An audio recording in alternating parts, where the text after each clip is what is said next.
가 있을 때도 127회. 독일에 갔을 때 127회, 총 2014년 4월 18일부터, 2016년 4월 18일부터 2016년 10월 26일까지. 언제요? 2016년 4월 18일부터 예. 2016년 10월 26일까지. 예. 무려 570여 차례 통화를 했었고, 그 중에 독일에 가 있는 동안에도 127번 있었고요. 예. 이걸 어떻게 청와대에서 그럼 윤전추, 이게 차명폰을 쓴 건지 특정을 했냐면, 그 같은 기간 동안에 대통령이 공용폰 있지 않습니까? 네. 공용폰을 쓰는 동안에 이 대포폰이 사용된 적이 한 번도 없고, 대통령이 해외에 나갔을 때는 쓴 적도 한 번도 없고, 항상 청와대 내에서만 발신이 됐었고, 상대방 최순실 씨는 최순실이 움직일 때마다 그 전화가 따라다녔다는 겁니다. 그리고 더 기가 막힌 거는요, 최순실 씨가 독일 가 있으면 시차가 있잖아요. 네. 우리 대통령께서도 시차 맞춰주시느라고 새벽 1시에도 전화를 또 하셨답니다. 낮에 전화 받기 편하시라고, 최순실 씨가. 저는 낮에 전화 받기 편하시라고, 최순실 씨가.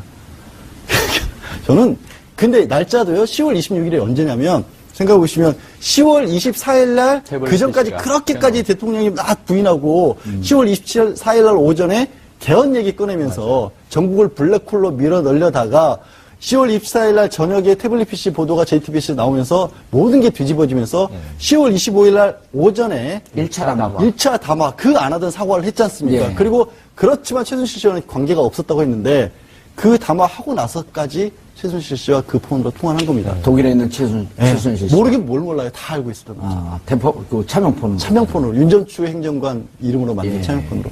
온 국민이 차명폰을 국가 세금으로 다 갖도록 법제화시켜야겠네요. 그러니까 지금 근데 그거를 특검이 오늘 정말 비장의 무기로 저는 이거를 꺼낸 것 같아요. 그러니까 이제까지 갖고 있다가 이거를 특검이 수사 개시할 때부터 찾았대요. 찾았는데 정말 수천 대의 휴대전화를 다 리스트업을 해가지고 겨우겨우 밝혀낸 거랍니다. 근데 기가 막힌 거는 사실 이 얘기가 나오면 이제 특검에서는 이렇게 기다렸겠죠. 청와대 측에서도 수긍하겠거니 도저히 안 되겠다. 그랬더니 청와대에서 뭐라고 하냐면 아니 그거는 휴대전화는 사람이 쓴 거에 문제지 청와대의 장소의 문제가 아니지 않느냐. 그거 찾으려고 왜 청와대 들어오려고 하느냐. 이렇게 나왔어요 또. 이해가 가십니까? 휴대전화는 들고 나올 수도 있는 거고. 그럼 사람 대면 수사를 받든지. 그 얘기를 했어요. 대면 수사할 수 있는데 왜 청와대 압수수색 하려고. 대면 수사 안 받고 있잖아요. 그러니까 계속 이리 돌리고 저리 돌리고 이리 돌리고 하는 거예요.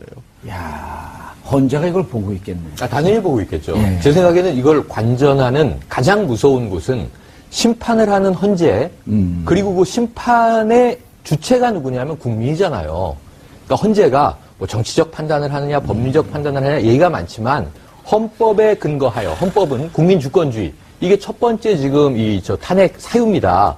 이 국민주권주의와 법치주의를 위배했느냐 아니냐. 그런데 지금 청와대가 아까 얘기했던 10월 24일 개헌 얘기를 뻥 터뜨렸는데 JTBC에서 태블릿 PC가 나왔습니다. 그 다음날 1차 사과했는데 그냥 연설문과 홍보 일부 도움을 받았다라고 1차 담화에서 얘기를 했죠. 근데 그날 저녁 뉴스에서 안보문서가 우르르 빠져나갔습니다. 그러니까 2차 담화, 3차 담화 이렇게 갈 수밖에 없었는데 지금 나온 이 차명폰 통화의 횟수, 내용은 둘째치고 양적인 빈도만 가지고도 그럼 6개월 동안 500번 이상 통화를 했다? 그럼 하루에 두세 번 한 거잖아요. 세 통화 이상이죠. 그러니까 어마어마한 일이잖아요, 이게. 그게 최순실 씨가 도대체 누구의 시관데 대통령이 하루에 3차례 이상 통화를 했어야 하는가? 여기에 대한 국민의 의혹에 대해서는 대통령이 무슨 말이라도 해야 되는 상황인데 이제는 제가 보기엔 헌재 판결이든 국민들의 반응이든 이거 다 아무 의미 없다. 나에게는. 나는 모르쇠. 지금 이 상태로 밀고 가는 단계로 접어들었다는 거니까 그동안 뭐 유체 이탈이니 우리가 이런 얘기를 해왔습니다만 전혀 지금 다른 평행 세계에서 살고 있는 상황이라. 양 변호사님, 이 건 하나만 해도 이건 국정농단 아니에요. 그러니까 예를 들어서 대통령을 리모트 컨트롤하고 있었던 거예요. 그러니까 대통령을 리모트 컨트롤했든지 아니면 두 사람이 뭔가를 그렇게까지 역할 분담을 해가면서 꼭 나가 있어요. 저는 처음에 들었던 게 처음 든 생각이 사모님하고 하루에 몇 번 통화하세요? 저는 많이 해요. 많이 하세요? 저는 한 10번씩 해요. 하루에? 예. 이상한 분이시죠. 전 좀 이상해요. 제가 생각해도 이상해요. 전혀 예상치 못한 예. 아니, 우리가 만난 지 지금 33년 됐는데, 하루에 10번씩 계속 통화합니다. 잠깐만, 그 사모님은 한 분이신 게 맞죠? 사모님스가 아니잖아, 사모님 그러니까 뭐 아니에요. 일모님, 영어 안 이모님, 배웠어요? 사모님 이거 아니신 거죠? 제가 일모님, 이모님, 사모님, 사모님. 아니신 거죠? 굳이 그걸 여쭤본 이유가 예, 안 하거든요. 예, 그러니까 그거를 그렇게 통화를 할 거면 차라리 무슨 핑계를 대서라도 청와대에 들어앉힐 것이지 왜 밖에 뒀을까? 그렇죠. 라고 생각을 하다가 든 게 그럼 최순실이라는 사람은 밖에서 이 일을 해야 할 필요가 있다. 밖의 역할과 안에서 조율하는 역할이 필요했기 때문에 안 들어놓은 게 아니냐. 결국 특검도 그거를 보고 있는 거거든요. 그리고 횟수가 570번인데 고영태 씨 직원 중에 나온 게 그런 게 있었죠. 전화 한 번 잡으면 1시간, 2시간씩 걸린다. 이거는요, 특검이 사실은 내용은 파악 못 하는데, 고 기자님 아시겠지만, 시간은 나옵니다. 스마트폰에, 기록은, 통화 기록은 나옵니다. 그것까지 더해지면요, 이 나라를 그 최소한 6개월 기간 동안에 최순실과 함께 운영을 해왔구나가 바로 드러나는 거예요. 그런데 이거는 지금 그 특검이 발견한 네. 그 여러 차명폰 혹은 대포폰 중에 하나지만, 그렇죠. 그 이전에는 또 무엇을 했으며, 그렇죠. 이렇게 따지고 들어가게 되면, 그냥 최순실이 이 나라를 통치했다? 이렇게밖에 볼 수 없는 아니, 거 그러니까 아니에요? 이 사태 앞전에 이미 우리가 이 청문회나 예. 국회에서의 상황을 기억을 해보시면 안민석 의원이 이제 폴더폰을 주머니에서 6개를 꺼내면서 예. 자, 이게 장시호의 명의로 개통된 폰들인데 물론 그건 다 이제 이미테이션들입니다. 이미테이션이죠. 네네. 그 중에 하나는 대통령에게 전달된 것으로 추정한다. 그러니까 이게 제가 보기에는 최순실의 그동안의 차명폰 사랑은 널리 알려진 얘기예요. 본인 스스로가 한 10대 들고 다녔다고 해요. 그러면서 그 차명폰을 수시로 또 바꿨다고 해요. 번호를 교체하고 상대에게도 차명폰을 쓰라고 지시를 해요. 재단이나 이 더 블루케이 관계자들에게. 그러면서 또 본인이 폰을 건네주기도 해요. 근데 이것을 또 인식하기 위해서 이렇게 왜 예쁜 캐릭터가 붙어있는 이 밴드 같은 걸 붙여서 이거 마킹을 하지 않습니까? 예, 요거는 요전하고 통화되고, 요건 요전하고 그렇죠, 통화되고. 그렇죠. 그걸 본인은 다 이것은 뭐 노승일 부장, 예. 이것은 뭐 VIP와 통화하는 거, 이건 이렇게. 그러면 적어도 VIP에게도 최순실이 수시로 폰을 교체하면서 갖다 바친 것 아니냐. 지금 확인된 지금 윤전추 차명폰, 예. 이게 6개월이니까 말이죠. 그럼요. 그 이전에 장시호 차명폰, 4년 동안인데. 네, 뭐 이영선 차명폰, 안봉근 비서관의 지인 차명폰, 저는 여러 개가 나올 것으로 봅니다. 파고들면. 양 변호사님, 우리가 일반적으로 이제 대포폰 하면은, 대포폰 하면 이제 그 주로 이제 요즘은 영등포 일대 가면 그 이제 그 게임 산업, 이제 주로 이제 파는 사람들이 예. 우리나라 국적을 안 갖고 있는 이제 뭐 불법 출연 이런 분들이 그렇죠. 노숙하시는 그렇죠. 분들이라든가. 그분들이 이제 많이 팔아요. 그렇죠. 그래서 이제 거기서 이제 많이 거래가 되는데 그럼 범죄 행위 아니고는 대포폰을 쓸 이유가 없잖아요. 그러니까 보통은 다 그렇게 생각을 하고요. 예. 이 정부에서 가장 역점 사업 중에 하나가 대포폰 없애기 사업 하나가 있었어요. 있었어요? 네, 대포폰 없애겠다고. 자기들만 쓰려고 경쟁력을 갖기 위해서. 다른 사람 쓰지 마라, 우리가 써야지. 국가 독점주의네요. 뭐, 대포폰에 대한. 법과 어찌 그렇게 강조를 했었습니까? 그래서 민생 관련 사범들 다 없애겠다고 했었고, 차명폰이라고 하는 게 보이스피싱에도 이용이 되고 하고, 도박, 불법 도박 같은 데 많이 이용이 되기도 하고, 성매매 같은 데 이용이 되니까, 이런 것들을 뿌리 뽑겠다는 얘기를 했었고, 법도 개정을 해서 처벌도 강화했었어요. 이 정권 들어서서. 예. 고 기자님. 지금 씁쓸하네요. 특검이 이 대포폰 이용, 이렇게 특히 시간을 얘기한, 차명폰. 차명폰 내용 얘기한 거는 일단은 이제 공동 정범으로서 그 관계에 대해서 이제 얘기하고 싶었을 텐데 제가 좀 실없는 농담 하나 하자면 그러니까 이걸 벗어나는 거는 지금 최순실 씨가 그리고 박근혜 대통령이 벗어나는 방법은 지금 최순실 씨 이렇게 벗어나려고 보니까 고영태 불륜 그런 얘기까지 이렇게 이용하지 않습니까? 지렛대 삼는데 이건 브로맨스에 해당하는 이제 시스터 로맨스가 아니면 불가능한 사이고요. 무슨 말인지 못 알아들었어요. 그래서 뭐 사랑해서 그랬다. 그랬는데 자 여기서 우리가 한 가지를 다시 환기할 필요가 있습니다. 첫 번째 박근혜 대통령은 서면보고주의자였어요. 국가의 그 중요한 중대사들도 직접 이렇게 대면 보거나 아니면 전화 보거나 이런 것도 거의 받지 않고 서면으로 보고하면 된다라는 주의였는데 최순실 씨하고는 이렇게 하루에 3번 이상. 이건 거의 대면 보고죠. 네, 아, 이렇게. 그때 그 기자회견 할 때도 그러잖아요. 그 기자들이 뭐 왜 이렇게 대통령하고 소통이 안 돼, 그랬죠. 직원, 그러니까 공간에 안 나오시냐. 그러니까 이러잖아요. 기자들 보면서. 대면 보고가 그렇게 중요한가요? 그것을 갖고 꼭 장관들이 필요하다고 생각하세요. 이러고 네. 그 장면 기억 안 나세요? 기억나죠. 네. 그 장면이 이 박근혜 대통령이 기자들과 회견을 하면서 예. 최초로 이 애드립으로 예. 사실은 질의응답은 짜여져 있었다고 사후에 알려졌습니다. 그렇죠. 그러니까 이미 질문 정해져 있었고 매체 기자들 다 정해져 있었고 이 질문 던지면 대통령은 준비된 답을 얘기를 했는데 그나마 그게 거의 유일하게 애드립으로 이야기한 중 하나예요. 중요한가요? 근데 그때의 그 장면 말씀하신 대로 지금 좀 정 앵커님 얼굴로는 대통령 얼굴은 매칭이 안 되는데 그럼에도 목소리는 불구하고 그 표정, 네. 그 어투, 그 뉘앙스라고 우리가 하죠. 그 분위기로 봤을 때는 상당히 특이한 정치 지도자라고 볼 수밖에 없다. 왜냐면 대면 보고가 의미 없다니. 안 그래도 지금 취임 이후 지금까지 불통 이미지 때문에 그렇게 시달리던 대통령이 기자들이 소통 또 강조하고 좀 장관들 만나서 얘기 나누시죠. 그 이전부터 초기에 좀 미심쩍었던 것이 진영보건복지부 장관이 연금개혁 문제를 가지고 잘리지 않습니까, 결국? 지금 야당 의원 돼 있지 않습니까? 예. 어찌 보면 가신 중에 1등 공신이었단 그렇죠. 말이에요. 장관이었고. 근데 왜 그렇게 됐을까를 보니까 진영 장관 측에서 흘러나온 얘기가 대통령하고 대면 보고, 독대 보고를 하려고 했더니 문고리에게 커트가 되면서 대통령을 만나지도 못하고 옷 벗게 됐다. 이게 황당한 일이잖아요. 예. 장관이 핵심적인 정책 사안 때문에 대통령 면담 좀 합시다. 그런데 그냥 킬 됐다는 게 놀라운 일이었거든요. 근데 그런 일이 늘 벌어져 와서 조윤선 장관은 정무수석 11개월 했는데 대통령 독대 한 번도 못 했는데요. 만나본 이걸 적이 없습니다. 매우 당연하게 이야기해놓고 대통령을 한 번도 못 만난 사람이 지금 또 구속 상태에 있단 말이에요. 그러니까 아주 이상한 상황이 막 벌어졌던 정권인데 대통령은 그 와중에 대면 보고가 꼭 필요하다고 생각하세요? 하면서 기자 여러분, 최순실 씨하고는 네. 계속 전화 통화를 하고 하루에 뭐 몇십 분인지 몇 시간인지 모르지만 3번 이상을 통화했다는 건 이건 아까 말씀하신 대로 정책 농단이 아니라면 딱 하나예요. 저 고 기자님 농담이 아니라고 생각하고 대통령의 심리적인 문제, 이상이 있다. 근데 최순실만이 심기관리, 치유해줄 수 있는 상대이기 때문에 알겠습니다. 나 너무 예. 힘들어. 그리고 전화하면 힘내시고요. 뭐 이런 얘기를 했다고 밖에 둘러칠 수밖에 없거든요. 이 정상은 아닌 거잖아요. 아니 오죽하면요.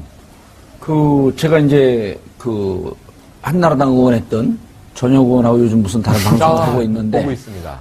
그 유명한 얘기 아니에요? 무슨 회의를 하다가 그게 이제 천막당사 때 얘기예요. 2000년대 초반. 2004년도죠. 4년. 이제 네. 차떼기 때문에 한나라당이 확 갈 때 천막당사를 해서 이제 정권을 주면서 당 대표를 책임자를 맡기고 그때 이제 잔다르크처럼 등장하지 그렇죠. 않았습니까? 근데 이제 회의를 하고 나면 막 불안해한대요. 막 불안해하면 전혁 의원이 그랬다는 거예요. 어디다 좀 전화 좀 하고 오세요.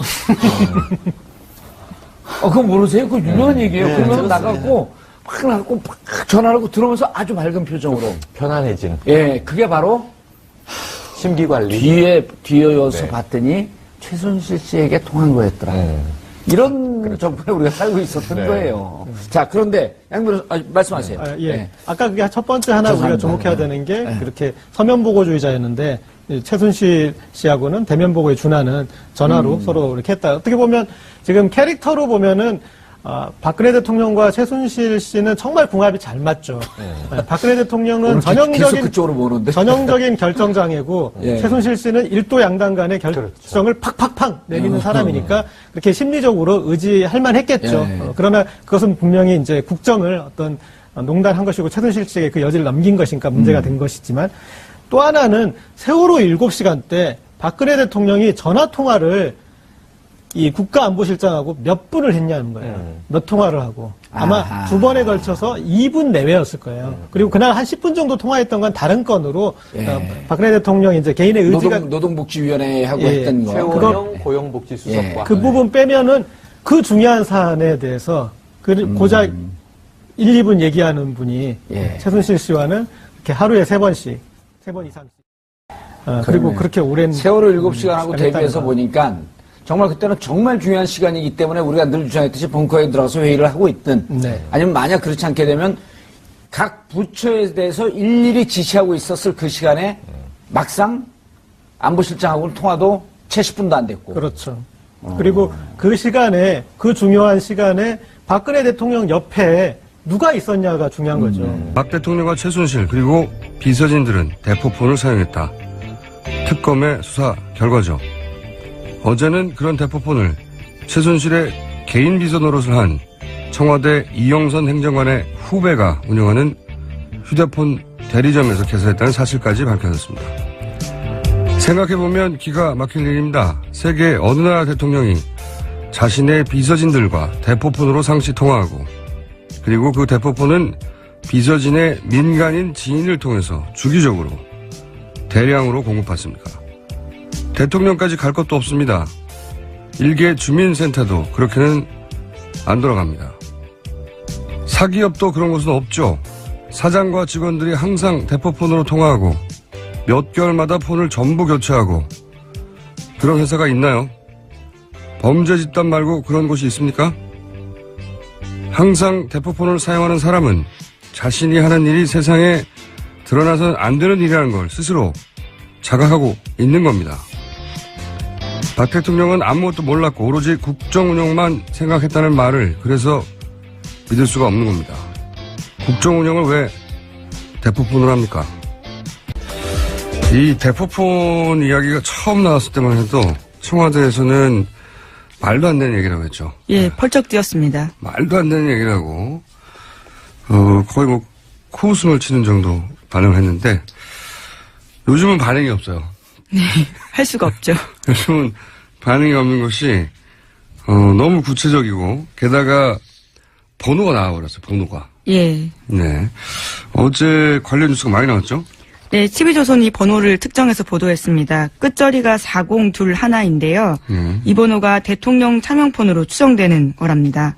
그래서 이 번호를 특검이 시간대별로 기지국 분석을 했었는데요. 대통령 순방 동선 등과 일치한다라고 합니다. 발신지는 평상시 대부분 청와대 경내로 찍혔는데요. 대통령이 일정이 있어서 움직이면 그에 따라 동선이 바뀌었다라는 겁니다. 네. 이게 이제 대통령으로 특정할 수 있는 이유가 우선 이 끝번호를 장시호 씨가 네. 특정해 주었고 그리고 청와대 경내에서 자는 사람이 많이 없어요. 그렇죠? 예, 계속 있을 수도 없죠, 사실. 네. 그 번호가. 그리고 이제 경내에 있는 사람이 있을 수 있다 치더라도 거기서 숙식을 하는 사람의 폰으로 특정하려고 해도 해외 순방을 가는데도 따라간단 말이죠. 네. 번호도 맞고 그리고 해외 순방이라는 특수한 일정도 맞고 뭐 다 맞는 거죠. 네. 그리고 그렇게 해서 비교를 해봤더니 하루에 평균 3통화 정도. 네, 그렇죠. 6개월 동안 570여 차례입니다. 네. 최순실 씨와만 따져서 하루에 평균 3통화를 했고 네. 그리고 도피 행각을 벌일 때도 계속 통화를 했고. 네, 독일에서요. 그리고 보면 해외 로밍도 있다고 해요. 네, 그 폰을 들고 다니는 거죠. 계속해서. 여기서 중요한 것은 요금을 누가 냈냐 이거라고 봅니다. 저는. 여기까지 따져봐야 된다고 보는데 네네. 요금이 꽤 나왔을 거 아니겠습니까? 예, 그렇죠. 명의는 우선 윤전추 행장관으로 되어 있습니다. 명의는 윤전추 행정관인데 또 그 폰을 한 번만, 그러니까 그 폰 한 번을 사용한 게 아니라 주기적으로 한 번에 만들었다가 대량으로 한 번에 폐기하고 네네. 이런 식으로 하나를 한 것도 아닌 거죠. 이거는 정말 이게 상상이 안 가는 일이에요. 네. 국정 운영을 왜 대포폰으로 하는 것인지. 청와대가 그리고 그 행정관의 친구, 네, 군대 후배라고 하죠. 네. 청와대 행정관의 지인을 통해 가지고 폰을 이렇게 대량으로 주기적으로 6개월 동안 것만 밝혀졌을 뿐인 거죠. 네, 이영선 행정관 군대 후임의 대리점에서 네. 다량으로 만들었다고 합니다. 주기적으로 한 번에 만들고 한 번에 폐기했다고 하니까요. 요금을 누가 냈냐 이거 밝혀줘야 된다고. 요금을 누가 냈냐. 이것도 뇌물 아닌가요? 만약에 최순실 씨 쪽에서 내줬다면요. 네. 뇌물죄가 되죠. 대납이니까요. 현금으로 했다니까 요금이 어떻게 정산이 됐는지 현금으로 냈을까 어떻게 했을까요? 궁금하네. 보통은 우리 계좌에 연결하거나 카드로 예, 하거나 하잖아요. 통신요금은 귀찮아서 통상 그렇게 하죠. 근데 이 경우는 그렇게 하지 않았을 것 같아요. 6개월밖에 하지 않으니까 그럴 수 있겠네요. 어떻게 했을까요? 이것까지 밝혀내면 더 재밌는 뉴스가 될 것 같은데 일단 번호까지 나왔습니다. 자, 다음 뉴스는요? 네, 관련해서 최순실 씨가요, 대포폰을 애용했지만 독일 도피 중에는 또 보이스톡을 사용했다라고 합니다. 언론과 당국의 수배를 피하기 위해서라는 식의 경향신문 보도입니다. 제가 알기로는 이게 보이스톡이 기술적으로 보완이 안 돼요. IT 전문가는 주변에 없었나 봐요. 네. 약간 이 통화를 잡히지 않기 위해서 무지 노력을 했다는 거죠. 네. 무지 노력을 했고, 차면포는 그 중에 일부인 것이고, 보이스톡도 사용을 했고, 그러니까 일반적인 통화는 하지 않으려고 했다는 거죠. 알려진 번호로는. 네네. 그렇고. 그러니까 범죄 집단을 떠올리는 겁니다. 그런 경우가 어딨어요. 회사에서도 그렇게 하네요. 저는 이런 경우를 들어본 적이 없어요. 회사 사장이 항상 직원들과 대포폰으로만 통화한다. 주기적으로. 그런 회사도 없습니다. 회사도 없는 일이고, 무슨 어떤 정부 부처는 항상 그 부처는 항상 대포폰으로 회의한다. 말이 안 되잖아요. 근데 하물며 청와대에서 이런 식으로 주기적으로 했다는 건 자기들이 하는 일이 이게 이상한 일이라는 걸 알았던 거죠. 너무나 자명하게도. 왜냐면 이게 보안폰이 있거든요, 따로. 네, 그렇죠. 지급을 합니다, 청와대에서. 네. 물론 최순실 씨한테는 지급하지 않습니다. 그러니까요. 그러니까 예. 들키지 말아야 하는 일이라는 걸, 들키면 안 된다는 걸 알고 있었던 거죠. 너무나 자명하게도. 그런데 국정 운영만 했다고 하니까 믿을 수가 없는 겁니다. 말이 안 되는 거죠. 이 대포폰 만약에 취임 이후부터 계속 다 추적해낼 수 있다면 어마어마한 이야기 나올 것 같아요. 네, 청문회 때도요, 차은택 씨 같은 경우에도 자기가 대포폰 전해받았다라고 이야기했고요, 최순실 씨한테요. 뿐만 아니라 최순실 씨와 함께 일하는 사람들은 다 하나씩 가지고 오라고 했다고 합니다. 그런 것만 보더라도요, 실물이 없어서 그렇지 번호가 어마어마한 거죠. 그러니까요. 같은 시간대만 하더라도 막 10개씩 휴대폰에서 나오고 그랬대잖아요. 네. 그래서 이제 본인도 헷갈리니까 거기 뭐 스티커 하나 뭘 붙여놨다면서요? 예, 반창고 붙여놓은 건 실제로 제가 봤습니다. 워낙 개수가 많다 보니까요. 쓰다가 버린 것 중에 일부를 확보하신 거죠? 예, 네, 예. 세상에서. 네, 반창고가 붙어 있다고 합니다. 무슨 반창고예요? 예, 그때 뽀로로 반창고였습니다. 꽤 귀여운, 예. 아, 그래서 이제 뽀로로 그림에 따라서 구분을 하는군요. 이 사람은 집에 반창고가 다양한 종류가 있지 않다 보니까 네. 그 당시에 뽀로로 반창고가 잘 나갔던 것 같습니다. 그래서 그걸 붙여놓은 게 아닌가 싶습니다. 뽀로로 캐릭터 여러 개예요?